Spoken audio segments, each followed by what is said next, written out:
मैं प्रियराज, आप देख रहे हैं एक न्यूज़ 24। महाकुंभ में कई तस्वीरें आकर्षित का केंद्र बनी, लेकिन इस बीच कई ऐसे भी चेहरे रहे जो काफी चर्चे का विषय बन गए। अगर बात किया जाए महाकुंभ से तो इन दिनों तमाम ऐसे चेहरे हैं, चाहे वो योगी, अघोरी और साथ ही साथ साध्वी की क्यों ना हो।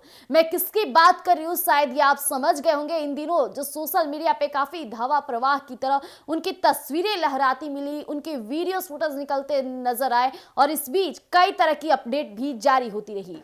जहां एक खूबसूरत आंखों वाली लड़की को काफी घेरा गया, हालांकि वो माला बेचने वाली थी, लेकिन इस बीच कई ऐसे भी चेहरे रहे जो चर्चे का विषय बने। मैं बात कर रही हूँ होस्ट हर्षा यानी हर्षा रिछारिया की, जिसकी तस्वीरें सोशल मीडिया पे काफी चर्चे में रहे, उनके बयान काफी चर्चे में रहे। उनके मां से कई लोगों ने अपडेट जारी किया और उनको साध्वी हर्षा से पुकारा तो उनकी मां भी कष्टदायी महसूस की। आज उन्हीं बातों को हम आपके समक्ष रखेंगे कि महाकुंभ से ऐसे भी चेहरे आए जो पल में, कहा जाए तो पल में उनकी तारीफों का बाजार लग गया और पल में वो तारीफें कब आलोचनाएं में बदल गई, देखते देखते पता भी नहीं चला, जिसके कारण हर्षा रिछारिया को महाकुंभ से वापस जाना पड़ा। आपको बता दें आखिरकार मेन कारण क्या रहा उन्हें महाकुंभ छोड़ वहां से जाने की।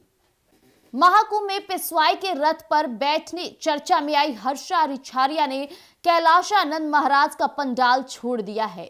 अब अखाड़ा परिषद के अध्यक्ष रविंद्र पुरी के संरक्षण में रहेगी। हर्षा ने रविंद्र पुरी को अपना पिता बताया। हर्षा ने कहा कि मैं फिर से शाही रथ पर बैठकर अमृत स्नान करने जाऊंगी।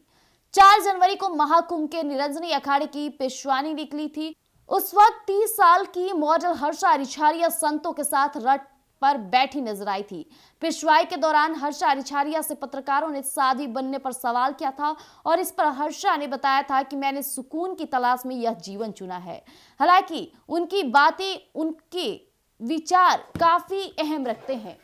हर्षा रिछारिया सिर्फ एक होस्ट हर्षा ही नहीं, बल्कि उन्होंने तमाम ऐसी भी बातें सामने रखी कि किस तरह से वो मीडिया संस्थान के बाद, media as a media work के बाद उन्होंने किस तरह से साध्वी के रूप में अपना चेहरे को ही बदल दिया और साथ ही साथ अपना रहन भी उन्होंने बदलाव कर दिया। तो खुद से आप हर्षा रिछारिया को सुन लीजिए। देखिए, मैं अपने घर में ही आई हूँ, मैं अपने महाराज जी के पास आई हूँ और जिनका आशीर्वाद, जिनका साथ मेरे साथ बना हुआ है, जिनका हाथ मेरे सर पे है, अगर वो मेरे साथ हैं तो मुझे और क्या हो सकता है, मुझे और किसकी ज़रूरत है। एक पिता का अगर साथ मिल गया बेटी को तो उसको और किसकी ज़रूरत है। तो मैं यहाँ पे धर्म को, जैसा कि मैंने पहले भी बोला था, मैं धर्म को जानने के लिए आई हूँ, मैं धर्म से जुड़ने के लिए आई हूँ, समाज में जागरूकता फैलाने के लिए आई हूँ और युवाओं को धर्म की तरफ रुख करने आई हूँ। तो मैं उम्मीद करती हूँ कि महाराज जी का जब आशीर्वाद है मेरे सर पे तो मैं अपने धर्म की तरफ लोगों को ला पाऊँगी। आप तो कुंभ छोड़ के जा रही थी?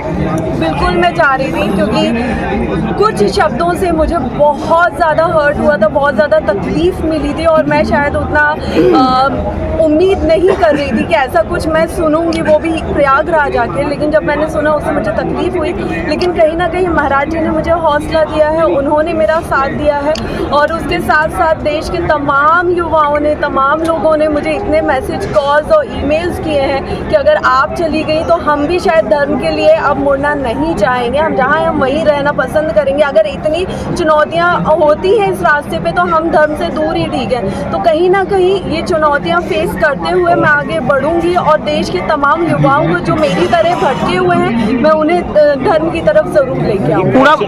आंसू क्या बयां करती हैं? आपकी आंसुएं क्या बयां करती हैं? मेरे आंसू खुशी और दुख दोनों बयां करते हैं, लेकिन हाँ, महाराज जी का साथ मिलने के बाद अब खुशी ज्यादा बयां। अच्छा, महाराज जी, तो जैसा कि अभी आपने हर्षा रिछारिया को सुना कि उन्होंने क्या कुछ कहा, हालांकि वो किस तरह से एक एंकर के तौर के बाद भी उन्होंने अपना पूरा रूप ही बदल दिया, अपने प्रदर्शनकारी बदल दे और उनको ये रूप और ये संस्कृति उन्हें पसंद थी, इसलिए उन्होंने इसे अपनाया। हालांकि सोशल मीडिया का दौर ऐसा हो गया है कि किसी को भी मजबूर कर दे वहां से जाने के लिए। हर्षा रिछारिया के साथ भी वैसा होता है। ऐसे पल पल अपडेट के लिए बने रहेगा एक न्यूज़ 24 पर। धन्यवाद।